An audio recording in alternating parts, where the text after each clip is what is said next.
So this video will cover tactics and strategy for the game Kill Dr. Lucky, especially for the two-player game. So we have player one, the normal human orange player, pink stranger, gray, another human normal player, and then purple stranger. And you can think of purple as the allied stranger to orange, both because when purple takes a turn, then usually orange gets to take a turn right after that. So that's orange is happy about that. And then also, if purple attacks, the burden of the defense will mostly fall on orange's opponent. And so that's also something that orange is happy about. And then the opposite case, pink would be something where pink, every time pink takes a turn, gray gets to take a turn, long time until orange, and also when pink attacks, orange would have to defend. So orange and its allied stranger purple, gray and their allied stranger pink, in this order. So one of the big concepts, especially in two-player game, is blocking. So yes, you want to attack, but also you would love to interfere with your opponent. Like you would love to have it to where they cannot attack and you run them out of resources like movement cards or whatever for when they finally do attack. And you also have not been using so many movement cards. And so you have more resources and are able to attack more than them. So there's two types of blocking. So for instance, there is sight blocking, where just through sight, gray is preventing orange from attacking in room number 3. However, sight blocking by itself is not very strong because orange can just doctor ride to some other room and attack. So sight blocking is often not very strong, not very effective. So there's also the concept of ride blocking. So basically, if gray is here, then they are sight blocking, and then also they are blocking orange from riding to another room, so we'll call that ride blocking. And so when you're doing both at the same time, we'll call that combo blocking. So gray is combo blocking orange, so that's a bit annoying to orange. However, some combo blocks are much stronger than others. This is a weak combo block because orange can get around it and turn the tables by just using their free move, no movement cards, to move to 5. Doctor moves up, and it's now gray's turn, and gray is combo blocked by orange and can't really do very much unless they use a move card to move to, let's just say they move to 6. So they used up a move card and they moved to 6. And then now it's orange's turn. And yes, orange is combo blocked by gray, but they, with moving through this stairwell, they just use their free move to move to 7. And then now gray is combo blocked. And if they don't want orange to just do what they want anywhere on the board, they would have to use yet another movement card to move like to 8 or to 9. Let's pretend that they mess up and they move to 8. And then that's not a big deal for orange because orange just moves to there with a free move. And there we go. So basically, orange has used 0 movement cards and gray has used 2 movement cards, and it's possible that gray is now out of movement cards. So when you are looking at rooms, these sort of considerations are very powerful, and that obviously 3 is a better room than 4 to be in, and 5 is a better room than 6, because again, if you're in 5 and your opponent is in 6, you can just move to 7 and then they're in a tight spot. Okay, so that is blocking. Another interesting thing about analyzing rooms, about if a room is a room that you like to be in or not, is most rooms have sight into the next room. And by next room, I mean next in the doctor visiting order. So the next room for 1 is 2, and the next room for 2 is 3, and also the next room for 15 is 1. And that's special on this board in that usually the next room has sight onto the previous room. So usually when you are riding the Dr. Lucky train, your doctor riding, you'll move and the doctor can see you, and then it's your turn, and so you didn't draw any cards. You move again, doctor can see you, you can't draw any cards. Same thing. However, 15 cannot see into the next room, so even though you are even though you're doctor riding, when you move to 1, you can draw a card, assuming that there's not someone else around. But anyway, there's the possibility of being able to draw a card without giving up control, without ending your sequence of turns. So that is a plus for this room. So it would be to your advantage if you can do some doctor riding and to do this, so that you are getting stronger with more cards while not giving up control. Because a lot of times in order to draw a card, you kind of have to move away from everyone and move away from the doctor, losing control.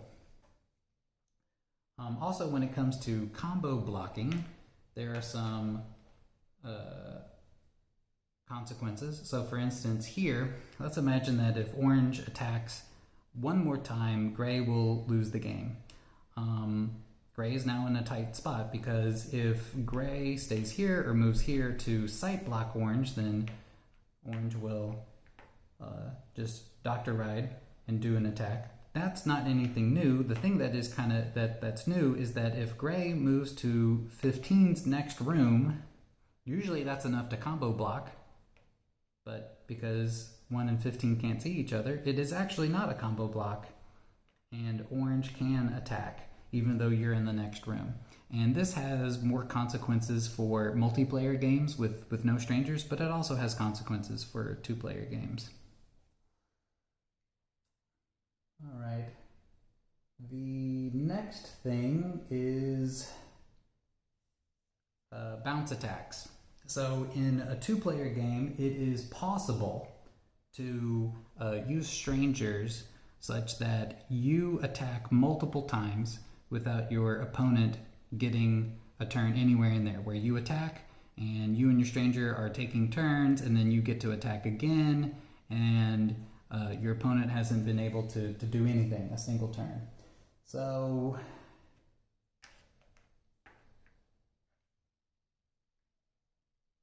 let's set this up. Okay, so imagine it's Gray's turn, and Gray can attack, and so they go like, okay, cool, I will attack, because I'll attack any time that I can. And this will actually not work out to their advantage. So imagine that they attack, and the attack is defended by people giving up cards, and then it becomes Orange's turn. And now Orange will attack, and imagine that that's defended. Doctor moves up. Pink moves down, doctor moves up. Purple is activated and can attack, and therefore will attack. And the burden of defense mostly falls on gray. So gray gives up a card. Purple gains a strength. Doctor moves up. Now, because it was purple's turn, it is now orange's turn. So orange moves through the stairway over to 5, didn't use a move card. And then it is orange's turn. Now they can't attack here, but they can doctor ride there to a room where they can attack. And so let's just imagine that they do attack. And so on. So basically what happened was gray attacked once, but orange was able to attack twice, and purple was able to attack once, all without gray ever taking a turn during all of that. So this strategy or this mindset of just attacking every time you can attack works more in the multiplayer games, but in the two-player games you'll end up behind because you'll get one attack, but then your opponent will get more, and if that keeps on going on, they're going to win the game. So that's one type of multi-attack, and I kind of call that the bounce attack. And the critical ingredient of that is that orange attacks, and then purple will, their allied stranger, the stranger that goes before them, gets activated after that. So basically orange attacks, and usually once you attack, you give up control and it's going to become your opponent's turn or whatever. But because purple is within 2 spots after, he gets activated and attacks, and then it becomes your turn again. So the essential reason, or the essential ingredient that orange was able to attack twice, was basically that after they attacked the first time, purple got activated to give them another turn to set up their next attack. Okay. Oh, also just a brief digression. When you're playing with 2 players, you don't, usually doctor writing is that you move to the very next room. Because if you don't move to if you move to like some other room, then someone else will get a turn. However, in this game, or 2-player game, you can move not just to the next room, but the next room, and the doctor will move up, and then your opposing stranger will move down, and then the doctor will move up, and it is your turn again, all without your opponent taking a turn. And so this has some uses in that, for instance, if I were to just do the normal writing, I don't get to draw any cards, but if I move here, no one sees me, I can draw a card, and then this stranger moves down, and the doctor moves up. So the difference between, I'll call it the usual close writing where you're very close to the doctor, versus this where you're, I'll call it like loose writing. The advantages of, or the differences of loose writing is 1, often you get to draw a card, and 2, it does move your opposing stranger down. So if you're wanting to move that stranger anyway, this is great. You get to do it for free. Okay, back to multi-attacks. So there is also repeated stranger attacks, which can be very powerful. Let me find the setup for that.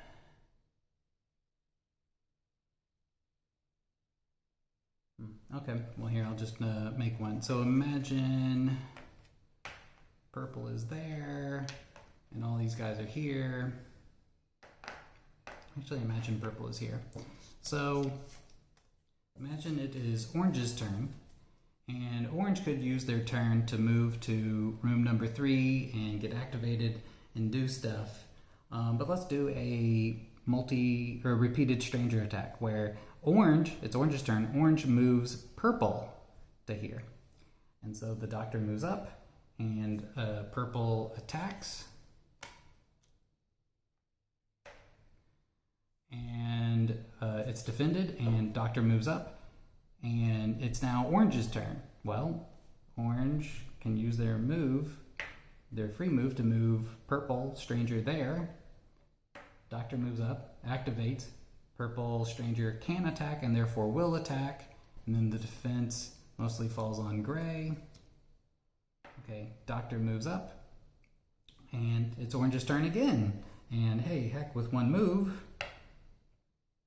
orange can move purple stranger there. Another attack, mostly defended by gray. Doctor moves up, and hey, let's continue the fun.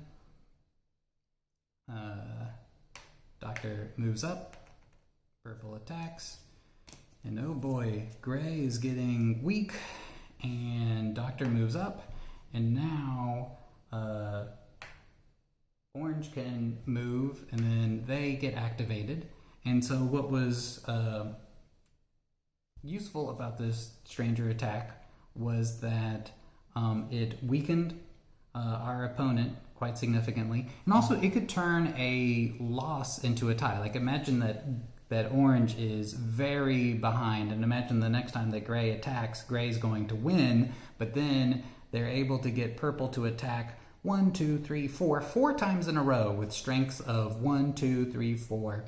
And then the stranger is able to kill Dr. Lucky, and then instead of orange losing to gray, if gray were to kill Dr. Lucky, if purple kills Dr. Lucky, it is a tie.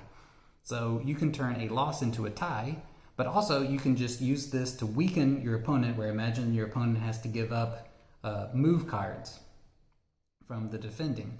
And then you've weakened your opponent, and then you can put that into a win. Okay, so we've also set things up for the next tactic, which is called Stranger Override. So these repeated attacks, or these multi-attacks, were very powerful because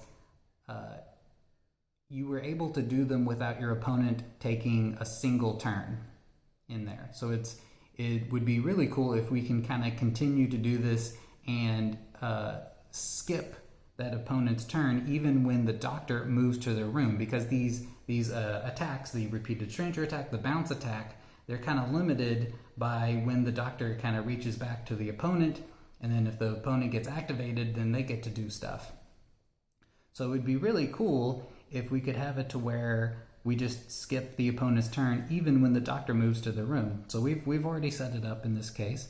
So if orange just moves to room number 13, doctor will move up. Now orange just took a turn, so when the doctor moves here, he's going to activate the next person after orange in the turn order, which is pink. So pink moves down, doctor moves up, orange is activated, and wow, so basically orange can go and do a bunch more stuff, and we totally skipped gray's turn even though the doctor visited their room. And I'll say that usually when you when your opponent is already in a room and you move to that room, they're going to get activated. You can't steal the room away from them, but there are ways to do it, and so this was one of them. The key ingredients, two of them, were one, the allied stranger was in the same room as the player, so pink and gray. So the thing is, pink is right before gray, so when there's ever like an activation contest between them, a lot of the times pink will win. So that's what happened, is we moved here, and then the next person in the turn order is pink, not gray.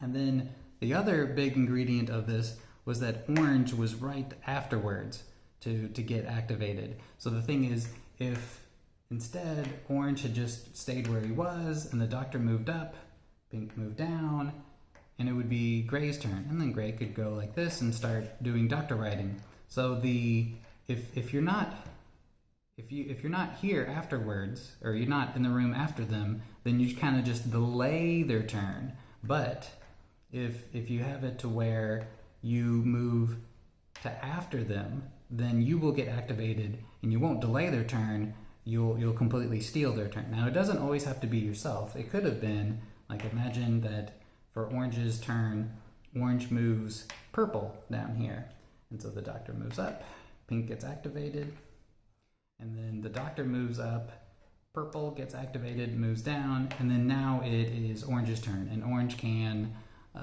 use a move card or whatever to move here or here.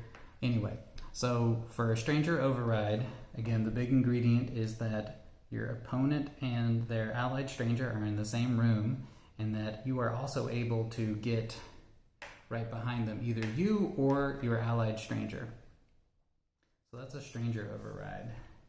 A human override is a different way to accomplish the same thing, where you skip your opponent's turn even though the doctor moves to their room.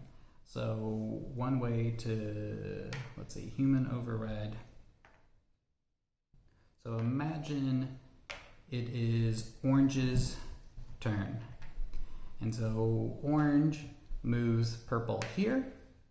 So the doctor moves up, purple gets activated, moves down, doctor moves up. Now the thing is, so it was just purple's turn. And so the next person in the turn order is orange. So orange gets activated. And then they can doctor ride. And so again, gray had their opportunity to take a turn was missed because someone else was able to steal the activation from them.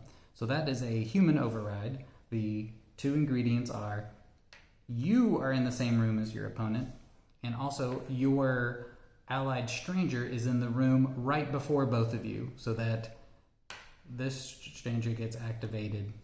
So that, because, right after purple's turn, orange will win any activation contest. So that's why you need to have purple right before you so that you'll be in a position to win all activation contests. Okay, so that is human override. Okay, so let's go to the most busted tactic, which is stranger loops. So stranger loops are where you can have an unlimited number of stranger attacks. And this doesn't use any move card. So basically you can have it to where your allied stranger attacks an unlimited amount of time, and often you can also draw 1 to 2 cards every time that this happens. And this is all without your opponent ever taking a turn.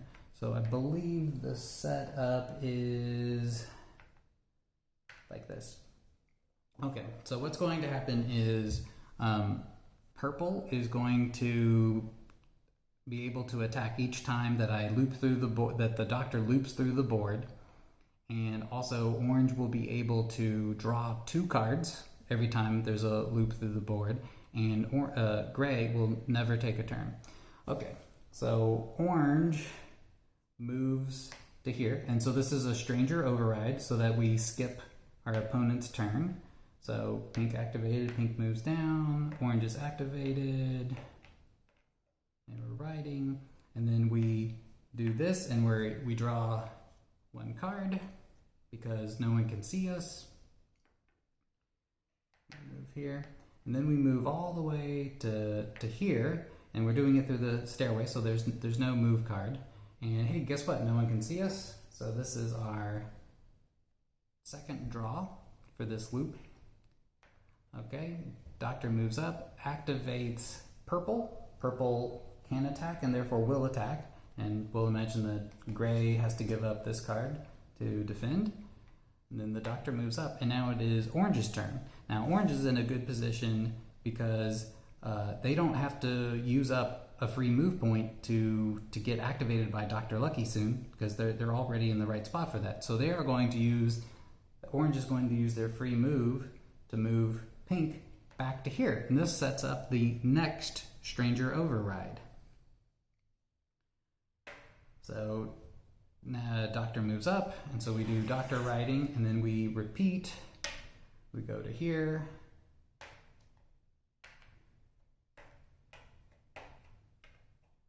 Okay, and then we draw a card. And then we draw a card, and then our allied stranger attacks again, and it is our turn. And again, we can move this stranger down, and it's our turn, orange's turn. And so it's possible that gray has been weakened greatly. They don't have any more cards anymore, and so you don't really want the stranger to attack. But also what's great is like, hey, we're in a very good position to attack right now. So it could be that like we've completely weakened our opponent. They have very few clovers or any clovers at all, and then we attack, and because we've been drawing, we probably have a great weapon. So imagine that we have a weapon, the chainsaw for the hedge maze. I think that's like 6. So orange could do this, and even if orange has never attacked before, they're going to attack with a total strength of 7 because they're going to use the chainsaw. And their opponent does not, gray does not have enough clovers. Also, imagine the strangers do not contribute enough. So this is a very strong thing in that you are drawing 2 cards every time that you loop. your opponent is getting weaker with fewer cards every time that you loop. And then also, whenever you want to kind of stop this stranger loop and for you to attack, you can do so. And then also, like, imagine that we attack, and then that's not enough to kill Dr. Lucky, and then the doctor moves on, and it's possible, like, Gray is not in a great place to get back in front of Dr. Lucky, and so we're still able to attack. So that is a bunch of the advanced tactics and strategy for Kill Dr. Lucky, especially for the 2-player game.